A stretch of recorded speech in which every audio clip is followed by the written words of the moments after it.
নমস্কার। রাজ্যে primary TET নিয়ে একটা ভবিতব্য বিষয় আপনাদের সামনে উপস্থাপন করছি। দেখুন, প্রাইমারি টেট এবং এসএসসি নিয়ে বলেছিলাম যে কোনো ভিডিও আমি করব না, কিন্তু আমি একেবারে ভেতরের কথা বলছি। হয়তো বিশ্বাস হবে না, এবং আমি প্রথমবার বলেছিলাম যে সুপ্রিম কোর্টের নির্দেশে এসএসসি 2016 থেকে পুরো চাকরি বাতিল হবে এবং 100% বাতিল হবে। আমি অক্টোবর মাসেই বলে দিয়েছিলাম, সেটা বাস্তবায়িত হয়েছে এবং আমি এখনও অন ক্যামেরা বলে যাচ্ছি 100% প্রাইমারি টেট 2014 থেকে 32,000 চাকরি বাতিল হচ্ছে। এতে যদি সরকার বাড়াবাড়ি করে বা যে সমস্ত শিক্ষক বা শিক্ষিকা রয়েছে তারা যদি বাড়াবাড়ি করে যদি বলে আমি সুপ্রিম কোর্টে যাচ্ছি, তাহলে পুরো প্যানেল বাতিল হয়ে যাবে। 42,000 হোক বা সামথিং হোক, তার তো কোনো হিসেব নেই। আমি একটা ভেতর থেকে খবর পেলাম এবং আমি যেটা খবর পাই 100% সত্য এবং সেটা বাস্তবায়িত হয়। ভালোভাবে শুনে রাখুন। 32,000 চাকরি বাতিল হচ্ছে। আগস্ট মাসের ফার্স্ট উইকে দেখবেন 32,000 চাকরি বাতিল হবে। পৃথিবীর কোনো শক্তি আটকাতে পারবে না।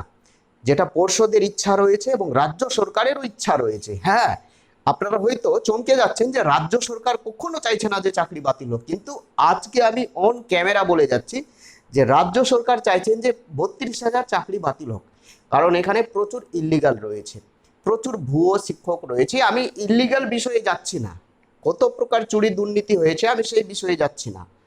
6 প্রকার চুরি দুর্নীতি হয়েছে এবং সাব চুরি দুর্নীতি অনেক রয়েছে, আমি সেই বিষয়ে যাচ্ছি না। দেখুন, সরকার যদি পরিবর্তন হয় 2026-এ, বাই চান্স যদি অন্য কোনো রাজনৈতিক দল আমাদের রাজ্যে আসে, কোনো সরকার তো স্থায়ী থাকতে পারে না। 10 বছর পরে আসুক, 15 বছর পরে আসুক, এই টেট নিয়ে কিন্তু পেছনে পড়বে সেই বিরোধী সরকার যখন আসবে। এই সময় তৃণমূল সরকার চাইছে যে যে নিয়ে মামলা হয়েছে আপাতত 32,000 বাতিল হোক এবং পুনরায় যাতে সমস্ত টেট পাস প্রার্থীরা 2014 থেকে, 2017 থেকে, 2022 থেকে এবং 2023 থেকে সমস্ত টেট পাস প্রার্থীরা আবার নতুন ইন্টারভিউ অংশগ্রহণ করবে। এটা রাজ্য সরকার চাইছে, তৃণমূল সরকার চাইছে।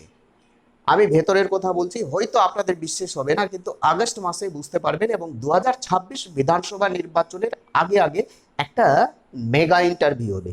এই 32,000 চাকরি বাতিল হচ্ছে, 12,000 পোস্ট এখনো ফাঁকা রয়েছে। 32 এবং 12,000 44,000 এবং আরও 6 থেকে 7,000 এক্সট্রা অতিরিক্ত শূন্যপদ যুক্ত হতে পারে, প্রায় 50,000 প্লাস। এবং এই 50,000 প্লাস শূন্যপদ নিয়ে একটা মেগা ইন্টারভিউ হবে, মেগা রিক্রুটমেন্ট হবে 2026 বিধানসভা নির্বাচনের আগে আগে। তাহলে যেখানে ঝামেলা ছিল পুরো দুর্নীতি মুক্ত হয়ে গেল। এবং আরেকটি বড় বিষয়, এই 50,000-এ কিভাবে স্ক্যাম হবে, দুর্নীতি হবে। দেখুন, 10 নম্বর অতিরিক্ত মার্কস থাকবে, অর্থাৎ এক্সট্রা মার্কস থাকবে যে সমস্ত শিক্ষক বা শিক্ষিকার চাকরি গেছে বা যাবে বা যাদের এক্সপেরিয়েন্স আছে। যেটা এসএসসি 2016 নিয়ে সুপ্রিম কোর্টে মামলা গেছিল, সুপ্রিম কোর্ট কিন্তু কোনো হস্তক্ষেপ করেনি। সেই ধরনের সিস্টেম এবার এই যে চাকরি বাতিল হবে সেই সমস্ত শিক্ষক বা শিক্ষিকাকে অতিরিক্ত 10 মার্কস দেওয়া হবে, কারণ তারা টেট পাস। কলকাতা হাইকোর্টের নির্দেশে চাকরি বাতিল হয়েছে, কিন্তু তারা টেট পাস, আবার ইন্টারভিউয়ে অংশগ্রহণ করবে এবং অতিরিক্ত 10 নাম্বার দেওয়া হবে। অর্থাৎ প্রত্যেকটা যাদের চাকরি বাতিল হবে প্রত্যেকে আবার চাকরি ফিরে পাবে। এবং 2022, 17, 14 এবং 2023 প্রত্যেকটা টেট পাস প্রার্থী এখানে অংশগ্রহণ করবে। এই ধরনের চুরি দুর্নীতি হবে। অর্থাৎ আমি যেটা বলেছিলাম যে 100% চাকরি বাতিল হচ্ছে, 100% বাতিল হবে। এই ধরনের স্ক্যাম হবে আমাদের রাজ্যে। প্রাইমারি টেট নিয়ে আমি কোনো আপডেট আর দেব না। অনেক নিউজ চ্যানেল রয়েছে, অনেক ইউটিউবার রয়েছে, তাদের কাছে জেনে যাবেন। আরেকটি বিষয়, যারা মামলা করেছেন 2014 প্রাইমারি টেট ওএমআর বা ওই আপনার আরেকটি যেটা মামলা 32,000 চাকরি বাতিল মামলা, প্রিয়াঙ্কা নস্কর, সরকার চাইছেন না, পর্ষদ চাইছেন না যে মামলাকারীদের চাকরি হোক। একেবারে ভেতরের কথা আমি আপনাদের সামনে তুলে ধরলাম।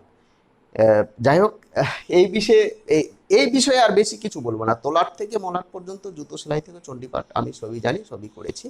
বেশি মুখ খুলবো না। আপনাদের হয়তো বিশ্বাস নাও হতে পারে, কিন্তু সেটাই বাস্তবায়িত হবে। আরেকটি বিষয়, এসএসসি 2016 থেকে যেটা চাকরি বাতিল হয়েছে, এই যে সেপ্টেম্বর মাসের ফার্স্ট উইকে এক্সাম হবে, পরীক্ষা হবে, সমস্ত পরীক্ষার্থীকে আমি বলছি আপনারা প্রত্যেকে সাবধান থাকবেন।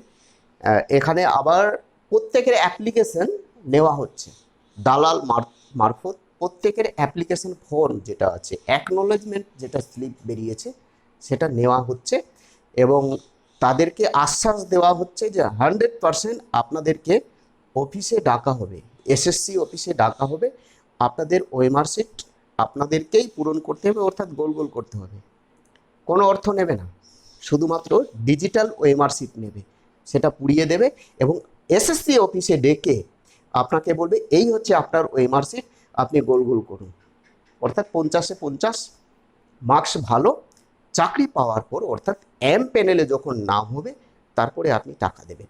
এই ধরনের স্ক্যাম শুরু হয়েছে এসএসসি 2025 নিয়ে, অর্থাৎ 2016-র যেটা চাকরি বাতিল হয়েছে তার যে পরীক্ষা 2025-এ সেপ্টেম্বর মাসে এই ধরনের স্ক্যাম শুরু হয়েছে। প্রত্যেকে সাবধান থাকবেন, সাবধানতা অবলম্বন করবেন। অর্থাৎ যাদের টাকা আছে সে তো টাকা দিয়ে চাকরি নিবেই। তো যাই হোক, এই বিষয়ে আর বেশি কিছু বলবো না। দিলীপ ঘোষ সম্পর্কে ছোট্ট একটা খবর বলে দিই। দিলীপ ঘোষ আজকে সদিচ্ছা প্রকাশ করেছে, অর্থাৎ নিজের ইচ্ছা প্রকাশ করেছে যে আমি আর বিজেপিতে থাকতে চাইছি না। অমিত শাহ বা জেপি নাড্ডা বলেছে বা নরেন্দ্র মোদী বলেছে 2026 পর্যন্ত আপাতত থাকুন, আপনাকে কেন্দ্রে একটা ভালো পোস্ট দেওয়া হবে। দিলীপ ঘোষ সম্পর্কে আমি পরের ভিডিওতে দিচ্ছি। কিন্তু এসএসসি 2016 এবং 2014 প্রাইমারি টেট নিয়ে যেই কথাটা বললাম 100% মিলে যাবে। এবং কারা কারা কীভাবে আমাদের গোটা রাজ্যে দুর্নীতি করে চাকরি পেয়েছে একটা তালিকা আমরা পেয়েছি, সেটা সিবিআইয়ের হাতে প্রেরণ করছি। এবং এর পূর্বে একটা ভিডিও দিয়েছি, দেখুন কারা কারা কীভাবে দুর্নীতি করে চাকরি পেয়েছে। 100% মিলে যাবে, 100% আমি গ্যারেন্টি দিচ্ছি। সিবিআই তদন্ত করুক, সেটা বাস্তবায়িত প্রমাণিত হবে। প্রত্যেকে ভালো থাকবেন। নতুন হয়ে থাকলে চ্যানেলটিকে সাবস্ক্রাইব করে দেবেন। জয় হিন্দ।